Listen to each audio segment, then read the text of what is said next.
വിശുദ്ധ ലൂക്കായുടെ സുവിശേഷം 1-ാം അധ്യായം 70-ാം തിരുവചനം.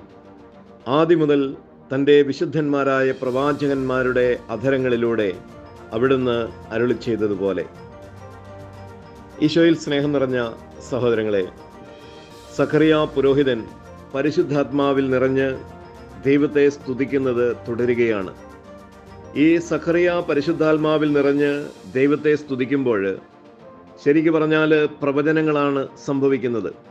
ഈ പ്രവചനം ഏതാണ്? അത് രക്ഷകനായ യേശു ക്രിസ്തുവിൻ്റെ വരവിനെ കുറിച്ചുള്ള പ്രവചനമാണ്. ആദ്യം മുതൽ, അതായത് ആദം മുതൽ സഖറിയ വരെയുള്ള ശ്രേണിയിലെ എല്ലാ പ്രവാചകന്മാരും ഈ രക്ഷകന്റെ വരവിനെ പറ്റിയാണ് പറഞ്ഞിരുന്നത്. മിക്ക 5:2 അത് വളരെ വ്യക്തമായിട്ട് പറയുന്നു. ബെത്ലഹേം എഫ്രാത്തായിൽ നിന്നും ഒരു ശക്തനായ ഭരണാധികാരി വന്ന് തൻ്റെ ജനത്തെ ഭരിക്കും എന്നുള്ളത്.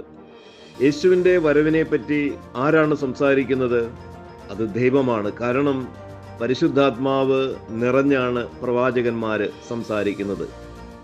ആദ്യം മുതലുള്ള സകലരും പരിശുദ്ധാത്മാവിൽ സംസാരിക്കുന്നത് യേശു ക്രിസ്തുവിൻ്റെ വരവിനെ കുറിച്ചാണ്. അവൻ്റെ വരവിന് മുന്നോടിയായി സ്നാപകയോഹന്നാൻ ജനിക്കാൻ പോകുന്നു.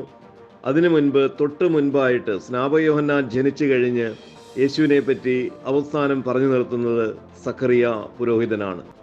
അത് പരിശുദ്ധാത്മാവിൽ നിറഞ്ഞ് അവൻ്റെ സ്തുതികളിലൂടെ ദൈവത്തെ മഹത്വപ്പെടുത്തുമ്പോൾ രക്ഷകന്റെ രക്ഷകനെ പറ്റി പറയാതിരിക്കാൻ സാധിക്കില്ല. ദൈവത്തെ മഹത്വപ്പെടുത്തുമ്പോൾ ദൈവം സകല മനുഷ്യർക്കും വേണ്ടി ചെയ്തത് എന്താണെന്ന് പറയാതിരിക്കാൻ സാധിക്കില്ല. പരിശുദ്ധാത്മാവ് സംസാരിക്കുന്നത് യേശു ക്രിസ്തു നമ്മെ പഠിപ്പിച്ചിരുന്നത് പോലെ തന്നെ അവൻ എന്നിൽ നിന്ന് സ്വീകരിച്ച് നിങ്ങളോട് സംസാരിക്കും. പരിശുദ്ധാത്മാവ് യേശുവിനെ പറ്റിയാണ് പറയുന്നത്, യേശുവിനെയാണ് വെളിപ്പെടുത്തുന്നത്. Have a blessed day to all of U.